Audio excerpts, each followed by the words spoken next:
नमो बुद्धाय। तो आज मैं गौतम बुद्ध भगवान के 4 दिवसों में से एक 4 दिवस यानी कि पहला उनका जन्म और दूसरा जो है धर्मचक्र प्रवर्तन और तीसरा जो है महापरिनिर्वाण को प्राप्ति और चौथा जो है देवलोक से मानव भूमि पर उनका आगमन दिवस। तो ये चौथा दिवस जो है ये टिबेटन कैलेंडर अनुसार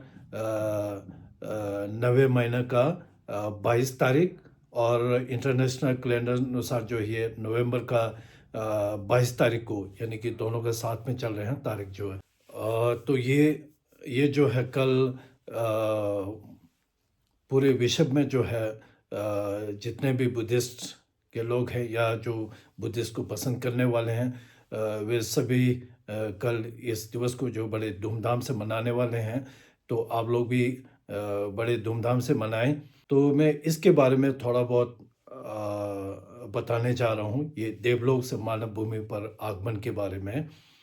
तो ये जो है जब गौतम बुद्ध भगवान जब वे 41 वर्ष के थे तो उन्होंने एक दिन अपने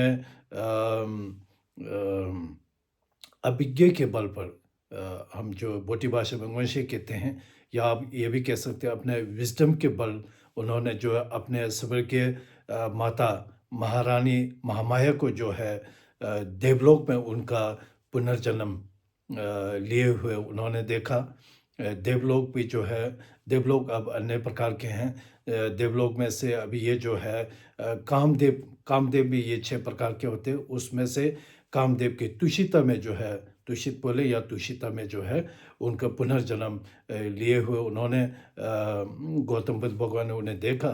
तो गौतम बुद्ध भगवान ने चाहे अपने स्वर्ग के माता महामाया हुआ महामाया तथा अन्य बहुत सारे देवों को जो है गौतम बुद्ध भगवान ने देखा कि उन्हें मोक्ष दिलाने हेतु तो एक उचित समय गौतम बुद्ध भगवान ने ऐसा उन्होंने देखा। तो गौतम बुद्ध भगवान ने शारिपुत्र हुआ और भी अन्य भिक्षुओं के संग वे रिद्धि के बल जो है वे देवलोक पहुँचे। देवलोक में पहुंचकर उन्होंने भिक्षुओं के संग तुषिता में जो उन्होंने वर्षावास की। वर्षावास यानी कि हम बोटी भाषा में यज्ञ कहते हैं और इंग्लिश में इसका नाम जो है समर रिट्रीट भी दिया गया है। ये एक रिट्रीट होता है भिक्षुओं का 3 महीने का। तो जो है गौतम बुद्ध भगवान ने भिक्षुओं के संग जो है तुषिता में समर रिट्रीट की और साथ ही उन्होंने अपने माता महामाया का पुनर्जन्म और अन्य बहुत सारे देवों को जो है उन्होंने अपने अमृत वचनों के सारे उन्होंने मोक्ष प्राप्त करने का बहुत सारे अमृत वचन दिए। तो ठीक उसी अनुसार जब गौतम बुद्ध भगवान तुषिता में वर्षावास पर व्यस्त थे और साथ ही जो है मानव लोक में भारत में जो है श्रावस्ती नगर में जो है मोगली पुत्र वे भी बहुत सारे भिक्षुओं के संग जो है वे भी वर्षावास में वे भी व्यस्त थे, समर रिट्रीट में व्यस्त थे। तो लगभग 90 दिन होने के बाद जो है तो वहाँ के राजा बिम्सार हुआ। बिम्सार जिसे हम बोटी भाषा में जब वो सुचिन्यबो कहते हैं, जब वो सुचिन्यबो हुआ और जब वो सर्गे हुआ यानी कि बहुत सारे राजाओं और वहाँ के लोगों ने जो है गौतम बुद्ध भगवान को दर्शन न किए हुए 90 दिन बीतने के बाद वे मोगली पुत्र के पास पहुँचे और उन्होंने उनसे पूछा कि गौतम बुद्ध भगवान को दर्शन न किए हुए 90 दिन हो गए तो वे कहाँ पे है उनका पता करने लगे। तो मोगली पुत्र ने कहा कि वे गौतम बुद्ध भगवान जो है अभी देवलोक में हैं। तो फिर वहाँ के राजा हुआ और वहाँ के लोगों ने मोगली पुत्र से विनती की कि आप जो है देवलोक में जाकर गौतम बुद्ध भगवान को जो है मानव यानी कि हमारे मानव भूमि पर जो है पधारने की विनती करें, क्योंकि हम मानव लोग जो हम वहाँ पर नहीं जा सकते हैं, गौतम बुद्ध भगवान के दर्शन कर नहीं पाते। तो तदनुसार जो है मोगली पुत्र अपने रिद्धि के बल, अब हम आम भाषा में चमत्कार कहते हैं, रिद्धि के बल वो उठकर देवलोक पहुँचे और गौतम बुद्ध भगवान के पास पहुंचकर उनके चरणों पर नतमस्तक होकर मौगलीपुत्र ने जो है गौतम बुद्ध भगवान को विनती की, प्रार्थना की कि आप जो है मानव भूमि पर पधारें, क्योंकि मानव जो है वो देवलोक पे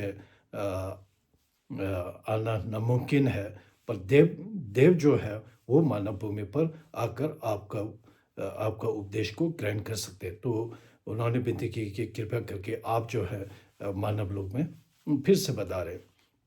तो गौतम बुद्ध भगवान ने आदेश दिए कि मानव लोक पर वे आने के लिए उन्होंने कहा कि विश्वकर्मा को जो है एक सीढ़ी, लंबी सीढ़ी, पर्वतराज जिसे हम सुमेरु पर्वत कहते हैं, सुमेरु पर्वत की चोटी से लेकर जो है मानव लोक तक जो है एक 3 लंबी सीढ़ियाँ बनाने को कहा, आदेश दी।